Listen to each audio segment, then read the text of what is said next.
I've also been watching Dragon Ball GT, and there's a lot to not like about that, but the thing that Vegeta does in the first episode that sets off the series is, like, my favorite thing in the world. What is it? For the second episode, I should say.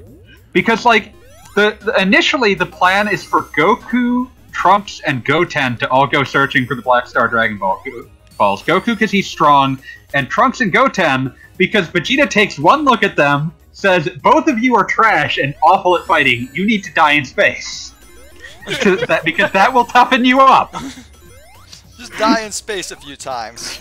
Yeah, just once or twice. Yeah, it's so good. Like, Dad Vegeta is like the best permutation of that character. Bad, and like bad he has Father never Vegeta been or more actually dad halfway than decent Father Vegeta? Because I've been watching Super, and there's a lot of like honestly kind of great moments of him just like talking to Bulma, acting like, you know, an actual concerned parent, which is more than Goku has ever done. Yeah, no, I mean like good Father Vegeta. It's like he's trying to be a father. Like, die in space is not literally what he's saying, but he's basically like, both of you are lazy and terrible. You both need to go to space and learn something. Like, he is tough love dad in that scene. But like, with the awful dad mustache and the awful giant flat top, it's like my favorite thing I've ever seen in my life. God, yes, that is the perfect like weird dad mustache look. It's so bad, and then like he ends up, the reason they give for why he shaves it off is like literally his daughter is like, you look like a dork. It's so good. Talking to some dude on Twitter recently, and he's like, it's kind of incredible like how Vegeta became one of the better dads in the series. I'm like, okay, first of all, better than Goku doesn't say much. Yeah. Like, that's a like the best bit of Dragon Ball trivia is that the devil is the best dad in the series. Yeah, Piccolo is. And best I grandpa. always love like the shot of like Gohan saying, "Look, Dad, I did it," and Piccolo just says, "I'm proud of you, Gohan." And Goku pops in and is like, "That's my son," and Gohan just says, "Shut up, Goku, I'm talking to my dad." One of my favorite, the other great thing was like you get a contrast in that one of those first DBGT episodes between like Goku as grandpa and like Mr. Satan as grandpa, because you get like Goku, who is literally basically not seen his granddaughter in 5 years and doesn't care, and you've got Mr. Satan, who like you see him take her out for ice cream so that she can talk about her problems. And it's just like, oh, you're an adorable grandpa.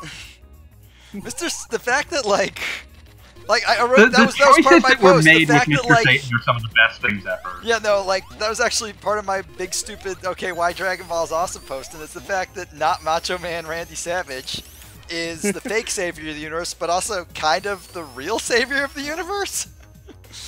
Like, Mr. Like he got everybody on board. Like he like he didn't save the universe, but he kind of did. Like it wouldn't have gotten saved if you weren't there. He was an integral part of making sure the universe was saved. Yeah. But yeah, like the fact that that character is not one-dimensional is amazing. Yeah. Yeah. But that's sort of like the whole thing about Dragon Ball. Like the androids were supposed to be just like these punk kids who basically high on teenage nihilism destroyed the Earth, and when they actually showed up, now they're just punk kids. Then they just turned out to be punk kids who were like, you know, the good kind of punk kids who care about like, you know, stuff that's important to care about.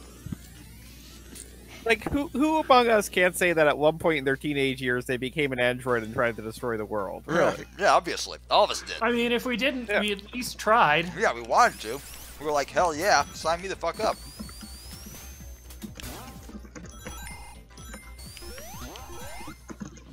One of my like favorite stupid details that like is almost zero presence in the show and manga and everything was the fate of Android 17 was literally just, hey, I think Android 16 was onto something there. I'm just gonna like, you know, see where that takes me.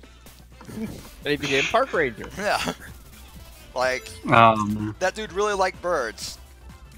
Wonder what he was. I think he was on. I'm gonna see where this goes. I think I'm going backwards to the stage now. I don't even care.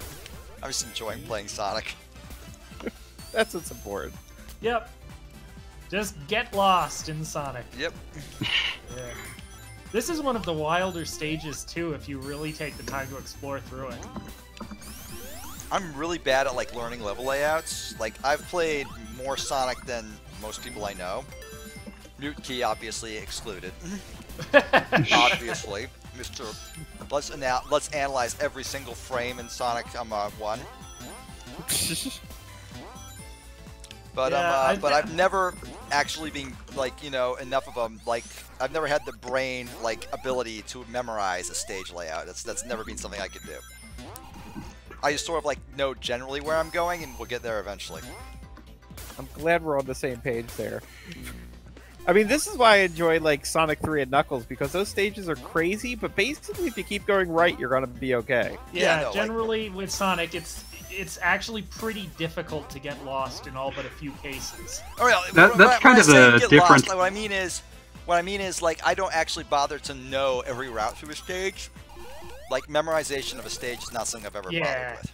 No, it's not all that useful. That's one of the things I like about it. It's just that generally you either go to the right or you go into the direction that the game makes you go. That's kind of what separates Sonic, despite its incredibly complex stage design, from like a lot of like bad Western platformers from the same era that are obviously drawing inspiration from it. Because like those will have complex layouts, but they'll actually expect you to be going back and forth through them, and it's just the worst thing in the world. And like that's sort of the brilliant thing about like when Sonic level design is done well. Yeah, it's hard to get lost, but at the same time, you can like surprise yourself by finding ways you wouldn't have gone. You will go back through a stage for the 10th time and actually find a section of it you never noticed before. Right. Yeah. That's impressive. That's not something that just happens. You gotta work at that. Nope. Yeah, I think Best the that this boss wildest... is annoying, and I will. There's no way that this part of the boss is not annoying, especially once you get super mode. If you come in here in super mode, you're going to have a bad time. Yep. I mean, as cute as it is to see the little Sonic 2 Silver Robot again, he's very annoying. No, he's very adorable, but like the entire, you have to wait for him to spin dash. That's irritating.